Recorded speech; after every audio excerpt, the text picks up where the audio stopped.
I'm going to talk uh, about our work in in the space of cyber social threats, and I'm going to specifically focus on the online extremism work that we have been working on for a few years now.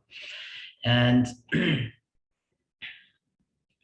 I'm going to give you an overall introduction, our motivation and our problem statement, and what kind of challenges that we have and possible solutions. But I'm going to focus more on the contextual nature of the extremism. Extremism is a problem in the space of cyber social threats. And specifically, I'm going to talk about the malevolent creativity and its impact on the online extremism conversations on social media.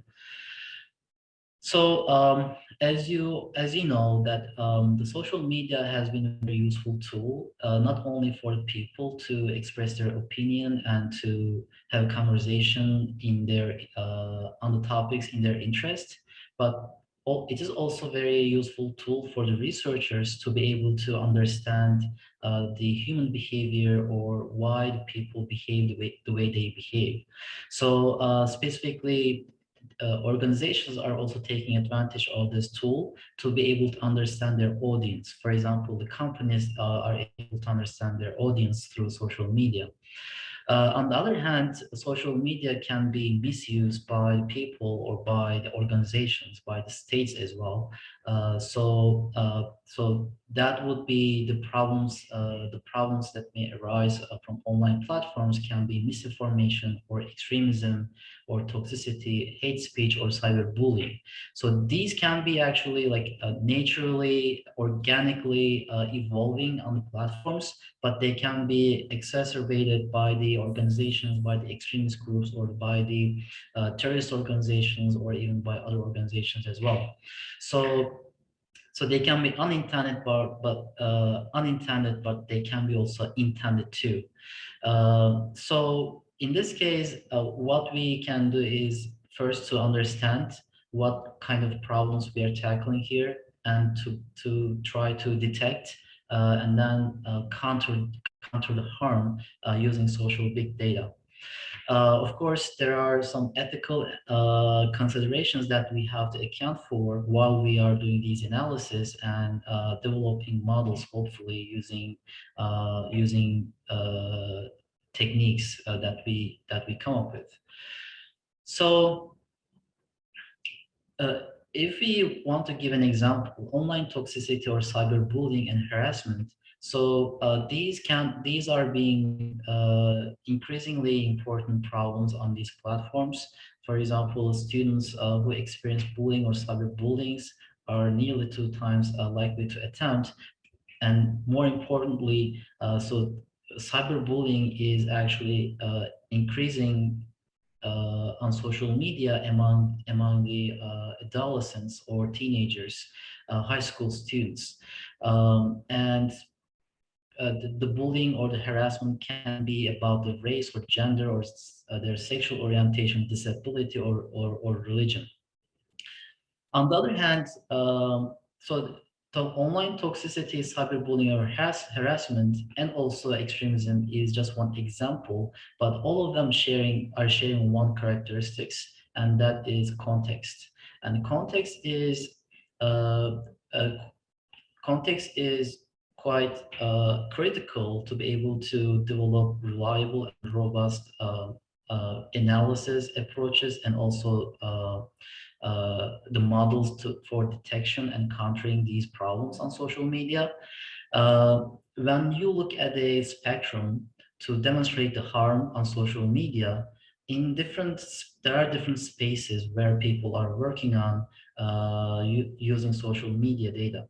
But specifically, some of them are more harmful than others. For example, extremism or disinformation, harassment, or illicit drugs that we want to monitor. And all of these more harmful communications are sharing one characteristics, and that is context. And what is the importance of context in these domains? In these domains, even for humans, it would be very difficult to distinguish what is extremist from what is not extremist, or what is disinformation from what is not disinformation, or what is harassment or what's not harassment most of the time. So when you develop some analysis, or when you develop models that is going to detect this type of conversations on social media, or the users that is disseminating this type of conversations on social media, most of the time, the models that we develop is going to confuse what is a bad conversation or harmful conversation, what's not harmful conversation. For example, when you consider a communication between the two high school friends, so let's say one is harassing the other one student is harassing the other one in high school, and that is happening on social media too, and they are using some curse words or some harmful language between each other. On the other hand, it is really difficult to label this conversation as a harassing conversation, just because there are some harmful language in the content that they exchange with each other. Because regular friends are also sharing this type of information just as a matter of joke, for example, and that is not necessarily harassment. So how you are going to how we are going to distinguish the harassing conversation from non-harassing conversation, and context is going to become an important and critical component of the content here. So in this case, then the problem that we are tackling with here, what is the impact of context? What's the impact of context? And we are also focusing on the malevolent creativity in the content as well. And we are looking at the impact of context and malevolent creativity in content on individuals or groups online in the echo chambers for cyber social threats. And then how can we mine and leverage some actionable insights from social media to address the above question? So in our methods, so we are incorporating knowledge, external knowledge in machine learning algorithms. And our question in this case, from a methodology perspective, can the external knowledge help address these challenges? And we are using a method, knowledge-infused learning, that is leveraging external knowledge in the form of corpus or corpora, or lexicons, or knowledge base, ontology, and knowledge graphs. And we are using this approach in our method here. So specifically, to understanding contextual nature of online extremism here is going to be also very important, because the meaning of the content is going to change depending on the perspective of the user, and the power of extremism online has been quite influential so far. And so far, 1,000 Americans between 1980 and 2011, they have attempted to travel to join extremist or terrorist organizations outside the United States. And from Europe, more than 5,000 individuals traveled to join ISIS or Al-Qaeda and other terrorist organizations through 2015, and most of them are inspired or persecuted online. So on the other hand, there are challenges to be able to detect this type of conversations, because the contextual nature of this problem has been actually quite challenging. And first of all, this is a pervasive process over time, the radicalization. And these type of communications are constructed to that is and also intended to shape and reinforce or change the response of another or others, or it has been constructed to change the behavior of the other person, so to change the point of view of the other person or the belief system.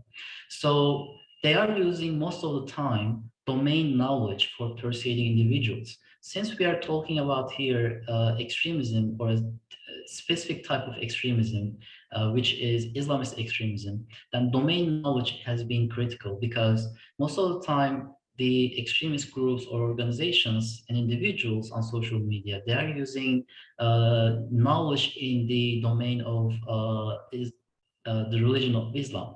So to be able to understand what kind of persuasive process or what kind of contextual nature the problem has, we need to know specifically about specific knowledge about the religion of Islam, so that we can incorporate this type of knowledge in our analysis and also the model that we are developing. And more importantly, whatever solution that we come up with, it has to be a fair solution in this case. So as you see here, so when a person has get exposed to a extremist content, then there is a process from not extremist actually from a to an extremist over time, and that is happening as they get exposed to this type of extremist information. So when we look at the extremist content and contexts, so we look at, we identify different buckets of themes or topics. So when we look at the key phrases or the prevalent topics in the content from extremist groups, we see here that the phrases or the topics in blue, they are talking about mostly about their ideologies. For example, like Syria or Islamic State or Iraq, or caliphate news coming from their media channels, or Shia militia or ISIS attack, or other political or ideology related phrases. And the green ones are mostly about the religious phrases or the topics. For example, Muslim or Allah or Islam and mercy, Jannah. So these are most of the time shared with the non-extremist individuals as well, or the organizations, because most of the time Muslims are talking about these topics, like religious topics: Allah, Islam, Muslim, Jannah, mercy, and this type of conversations. And the ones in red, so they are mostly about harming another person or another group. For example, kill, attack, break, or destroy. And each of these different themes are requiring a separate type of approach and consideration to be able to understand the context, because each of them is a different context and they need to be treated separately to be able to understand what they are about and what kind of perspective the people are talking about these. So here, when we so as we see before, the extremist content is multidimensional content here, and the dimensions of the context of this content is religion, ideology, and hate, as we identified before. And the distribution of prevalent terms in each dimension is different here, so the meaning is going to be very different in each context as well. So for example, the keyword for jihad, for example, the meaning of jihad is going to be very different in the religion domain than the meaning in ideology or in hate. So for this reason, we need to use these dimensions, contextual dimensions, to disambiguate common diagnostic terms. Jihad is a very important critical term that we need to use in our model, but we also need to disambiguate the meaning of this term to be able to create a reliable model. So as you see here, using machine learning based purely data-driven machine learning models are going to distinguish or are going to disambiguate the meaning of these terms, but they are not going to be explicitly distinguishing the meaning. For example, so running through the same example, jihad here. Uh, so when we use let's say a clustering method to be able to cluster the social media posts. So most likely the jihad term is going to be closer to violence or to paradise or killing other people, but at the same time it's going to be closer to God or prayer, right? So in this case, the model is going to be confused, or it's not going to be as successful to distinguish the meaning behind jihad here, because it's close to violence, at the same time close to God and prayer. So they are conflicting meanings. They have conflicting meanings, right? So in this case, when we consider an external knowledge in the form of a knowledge graph, where we define different meanings of jihad. So jihad, for example, on the right-hand side, uh, is related to violence, killing, paradise, and hate attack. Or, and on the other hand, the jihad, another meaning of jihad is related to prayer, God, and paradise, right? So then, as we use this knowledge graph as an external resource, that is going to give us the opportunity to distinguish the meaning of the term in an explicit manner and incorporate that in a machine learning model. And that is going to give us more uh, explicitly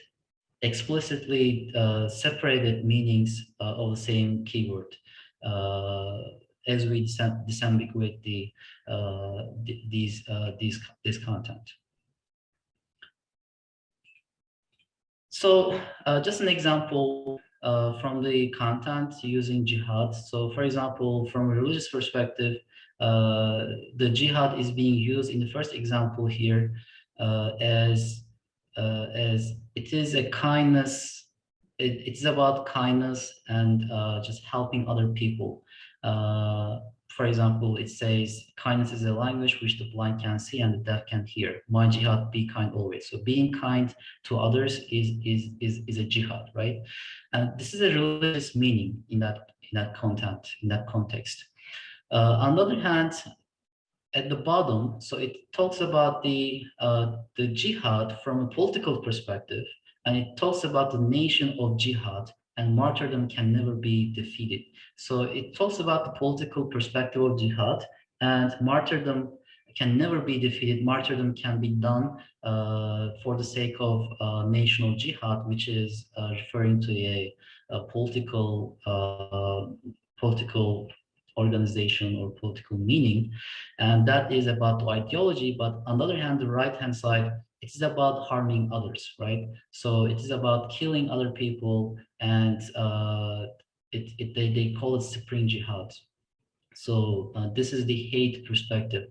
All of these perspectives have different contextual meaning of the same keyword, and it is critical to separate them and then treat them as a separate separate semantic meanings of the same keyword.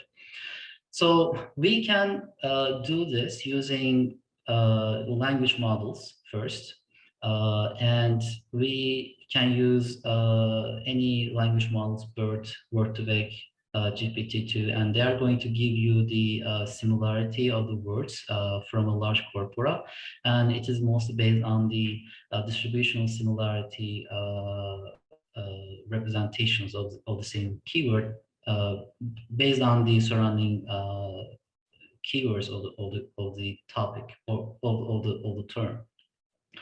On the other hand, we can also get the context, capture the context from a knowledge graph, as I mentioned before. And from a knowledge graph, that is going to be a solution through the distance between concepts in the knowledge graph. And for each concept in the content here, we are going to have an entity in the knowledge graph. And in the knowledge graph, we have the relationships between these entities. And these relationships are going to give you the contextual information of the content. So that is going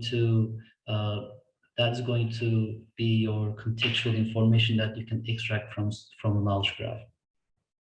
So in this case, we have the contextual dimension modeling approach first, and that is that has three different dimensions. And the three different dimensions, we have different resources. And the resource that we have for one dimension is for two dimensions, religion, ideology, and hate. We have the corpora from books, lectures of ideologues, and hate speech corpus. For religion, uh, we are using a Quran and Hadith, and also we are using Quran ontology. And very recently, we have also developed our own online extremism, Islamist extremism ontology as well, and we are also experimenting with that in this study too. So in results, of course, when we develop a machine learning model, and when we use the three dimensions all together, is performing better than other models that we develop with only one dimension or only two dimensions. So we are specifically using precision as a metric here, because we want to emphasize the reduced misclassification of non-extremist content, because we don't want the model to emphasize or to ignore the unfair misclassification of non-extremist content. For this, because the implications in such a case is going to be very very big when you consider to deploy this kind of model in a platform that is being used by millions of people. So precision, we use precision as a main metric here to evaluate for the fairness reasons. So on top of this, so we are also trying to understand the malevolent creativity in extremist content, and that is why we are studying this to understand why extremist groups are very effective and efficient in influencing others online. Because when you look at the statistics, so they are very successful to persuade other people, to influence other people, so that other people can actually be persuaded maybe over time in a year or two. And they attempt to travel. They decide to leave their families, and they attempt to travel to join ISIS or other terrorist organizations. So, and we want to understand why these extremist groups are so effective in influencing others as well. So the context is very important to detect, but what else is very important in their content? And we have been looking at the malevolent creativity that they are using in their content as well. So before it was actually studied in other for other topics in the space of cyber social threats, and specifically misinformation. Back in 2018, this seminal work actually was done by the researchers at MIT, and what they found was, and then they actually trained an LDA over a big social media data, and they identified 200 topics, and they compared the false news and the true news using the metrics of KL divergence, information uniqueness, and semantic distance.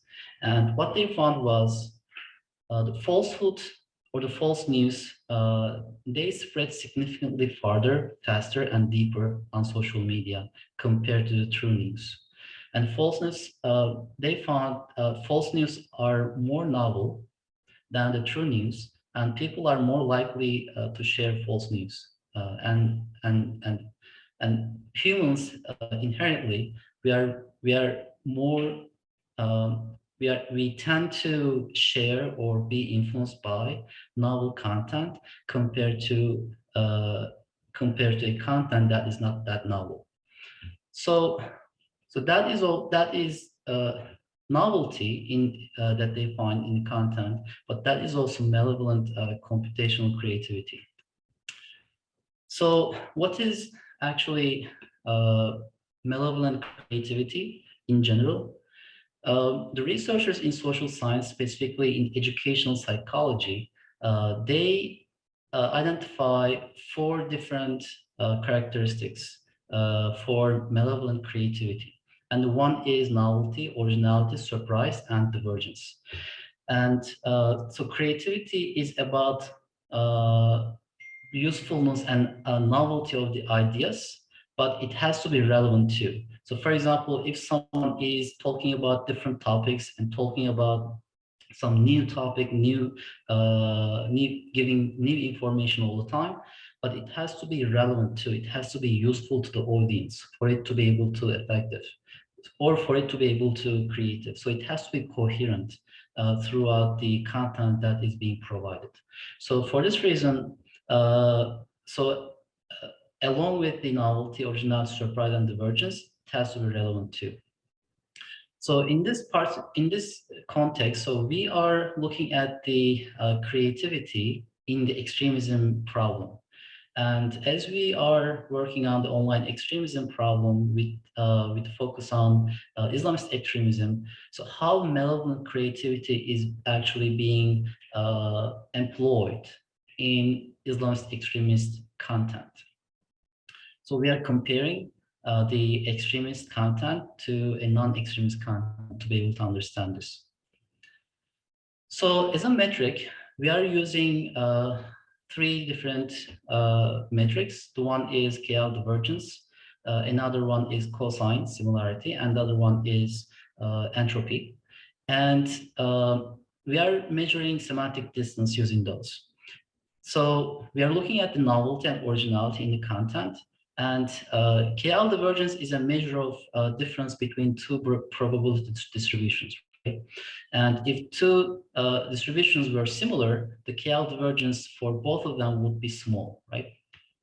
So you can also say KL divergence is a measure of dissimilarity too, right? So as it is higher, it is going to be more dissimilar.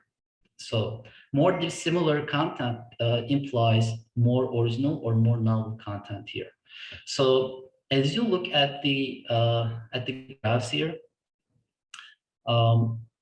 in the extremist content, when we look at the heat maps, so it is actually much higher for the extremist content compared to non-extremist content, because 67% of the content is more original here, and for non-extremist content, it is only 29% original. When we look at the and okay, so this is the religion perspective, by the way.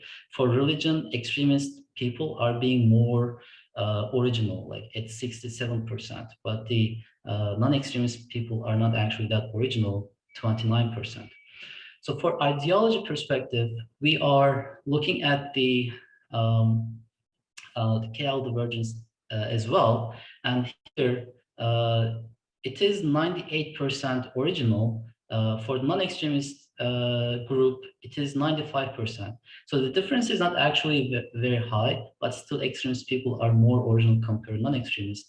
When we look at the hate, the extremist group is at 40% originality, and that is compared to 1% in the non-extremist group, and still extremist groups is actually more original, and they have more novel content from a hate perspective. So when we look at the the two groups, how different they are from different metrics. And we are looking at the KL and the cosine similarity here.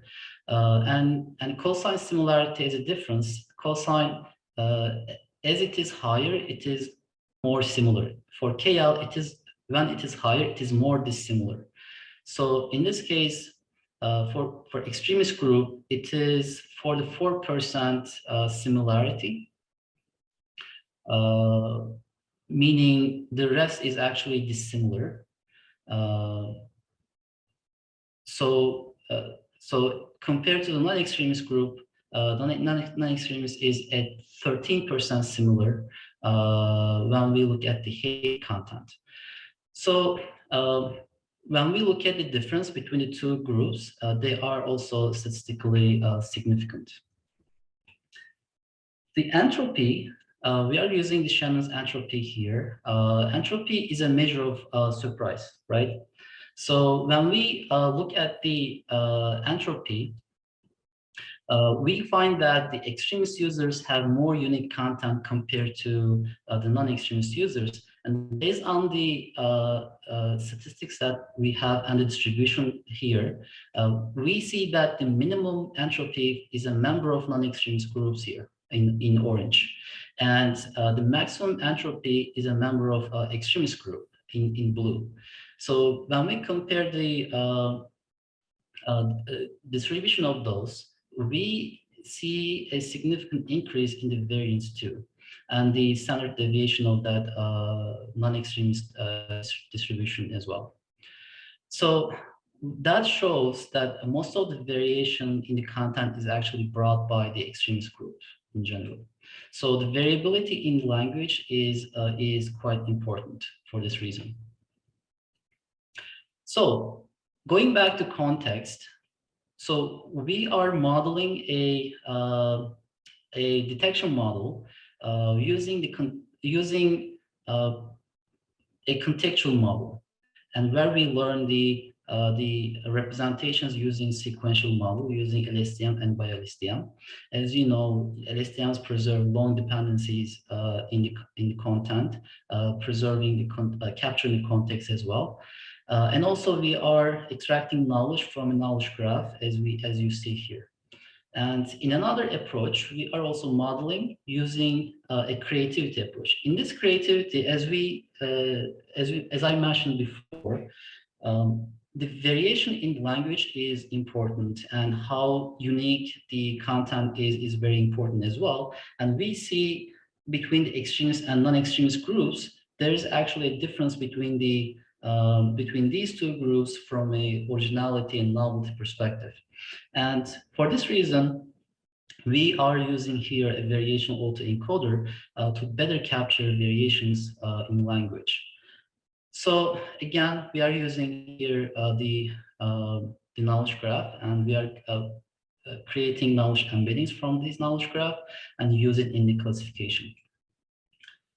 So when we look at the results, using the results from the previous study that I talked to you about before, and it was the random forest and using the 3 dimensions, as you see here. Okay. So as you see here, we with 3 dimensions, the random forest is actually achieving 93%. When we use LSTM and bi-LSTM, it is actually going to 94% and 95% with the 3 dimensions. And when we incorporate the knowledge embedding, it is going up 96%, but it is very interesting to see with the variation autoencoded, it's actually even going up to 98%. So when we see also the same or similar improvement in precision, when we use the variation autoencoder, we are improving from 97% to 98% with variation autoencoder. So overall, from this study, what we learned was extremist users employ different tactics to persuade their target, and we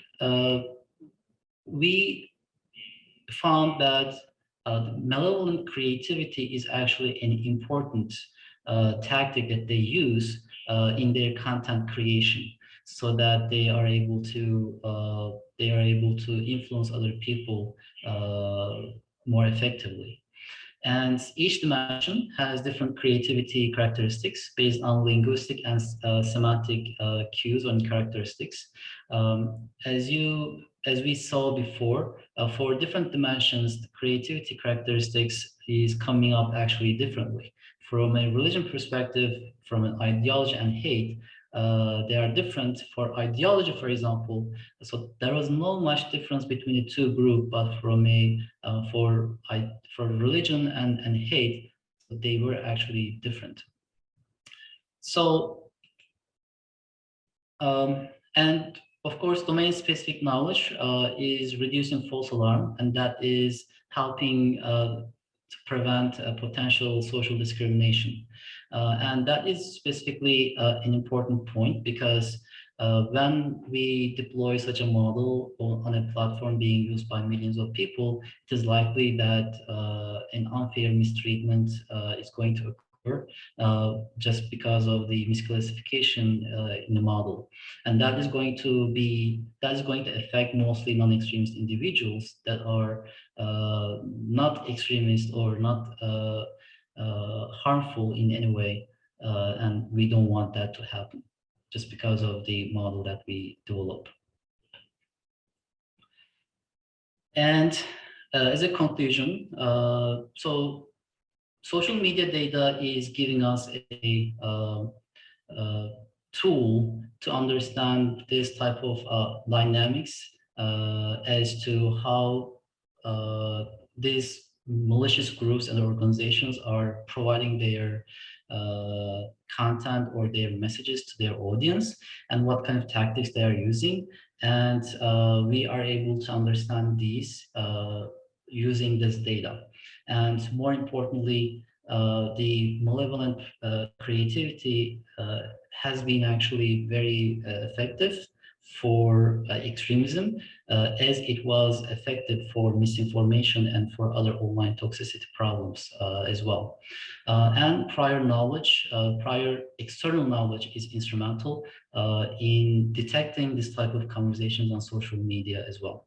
And of course, that is helping to mitigate unfairness of the model being developed. And thank you very much for listening. And I'm happy to receive the questions right now.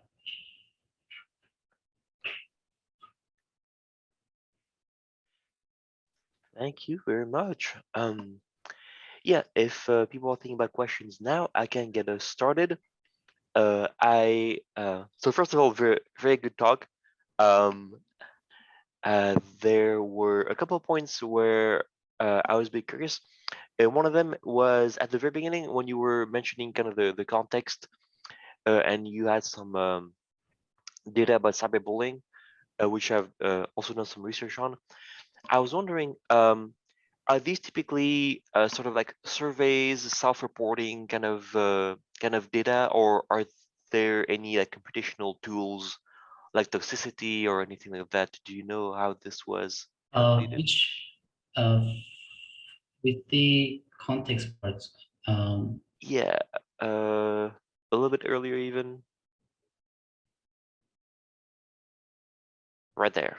Oh, here, this one. Yes. So these ones, they were surveys, I believe, and these are from other research organizations and the papers as well.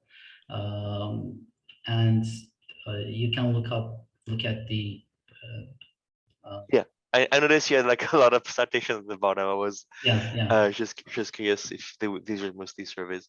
Yes. Okay, because I'm always like curious about if Mm-hmm. they have a new computation way to look at this. Yeah. Okay, and I'm sorry I missed that, but so I understand I think your data set is mostly Twitter. Yes. Did you look at a particular time frame or geolocation, or was this mostly hashtags only? So specifically, Yes, we are using tweets, and the tweets were covering about 7 years of data, starting from 2011 to 2017. And these tweets were actually verified by Twitter. Hmm.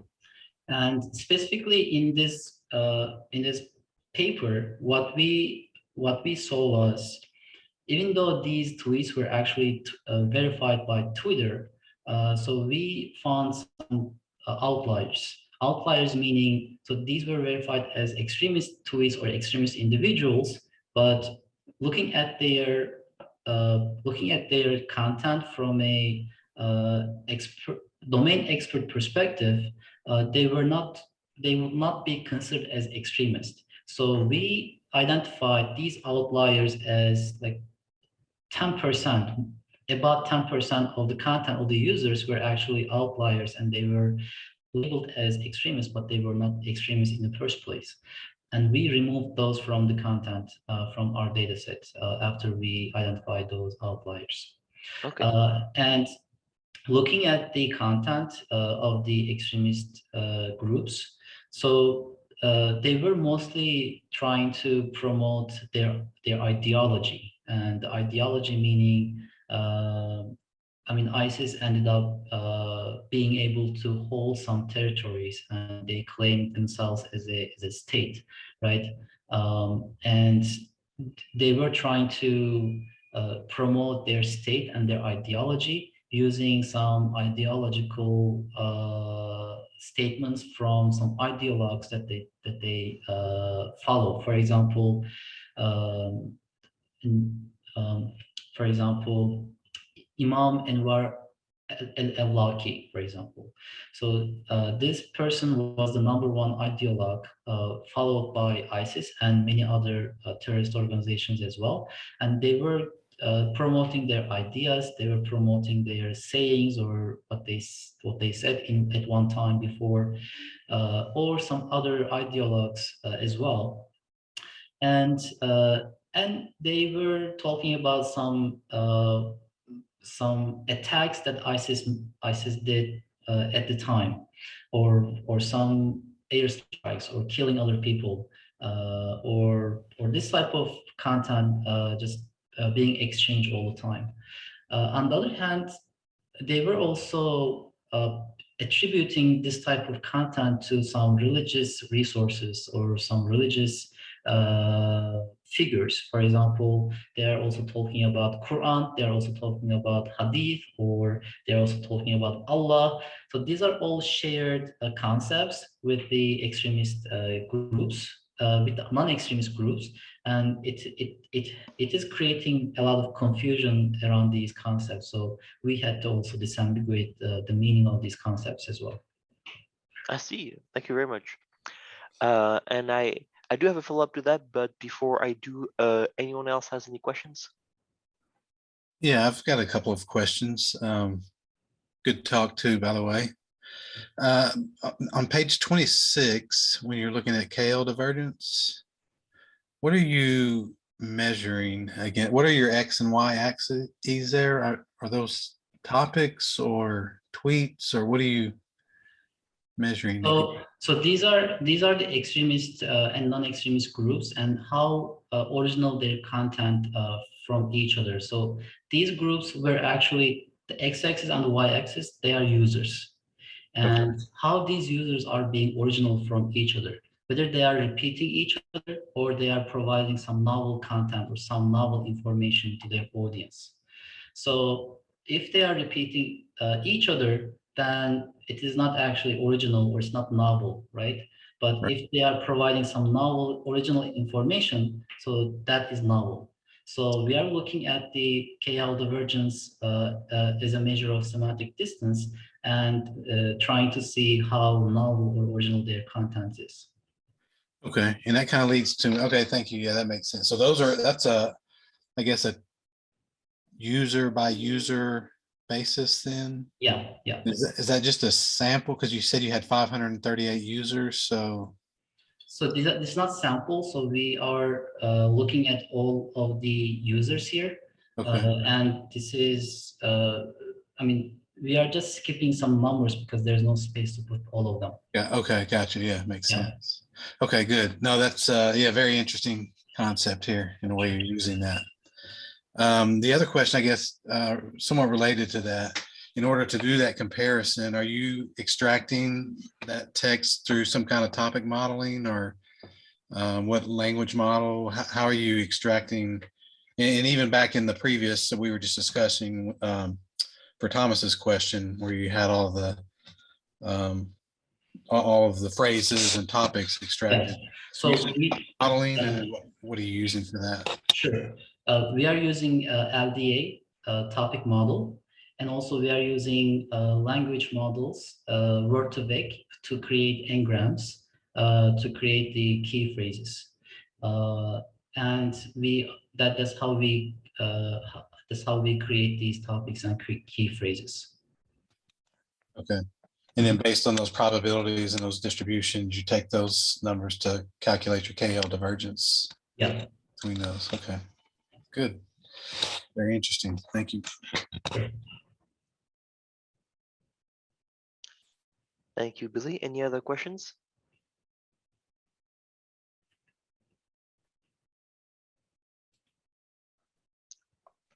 All right. If not, I will be closing us out with a couple of announcements. Mhm. Thank you again to our speaker. And the so two things coming up quite soon are the ASNAM 2022 conference. Actually, good point, Billy. Are we gonna see the slides? I don't know if there's a place, to share that kind of resource unless you want to exchange contacts. There you go. I guess, Billy, if you want to reach out. Yeah, so ASAM is coming up on the deadline for submission is going to be June 9th for the main track, but we have some others like the PhD track on June 18th, but do check their websites. And similarly, SBP is coming up in July with the regular submission deadline on July 1st. And similarly, other tracks on varying deadlines, but this is the time frame you're looking at. But yes, thank you again for speaking, and thank you everyone for attending. Yeah, with that, Chris, if there's nothing else, I think we can close things out.